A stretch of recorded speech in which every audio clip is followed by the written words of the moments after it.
कॉर्पोरेटमध्ये तर ऑब्व्हियसली हिंदी जास्त बोलली जाते, हां. पण आता पण कोणी आम्ही मराठीच बोलतो मराठी मुंबई या बोलतो. लोकांशी पण. हां. कारण आपली भाषा का आपण सोडायची. बरोबर. तर तुम्हाला वाटतं की मुंबईमध्ये सगळ्यात जास्त मराठी बोलली जाते? हां. तुला काय बट वाटतं? ऑलमोस्ट तर आता सगळे आता belongs to English most of English. तर इंग्लिशच जास्त हो, चालतं. हो.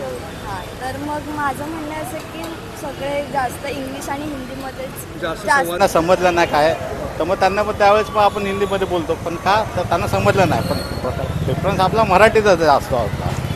तर बघायला गेलं मोस्ट ऑफ तर मराठी जिथं जिथं दिसतात मला मराठीमध्येच बोलताना दिसतात. आजच्या टाईमला ते गरजेचं आहे, कारण इम्पॉर्टंट टॉपिक आहे, मराठीमध्ये बोला.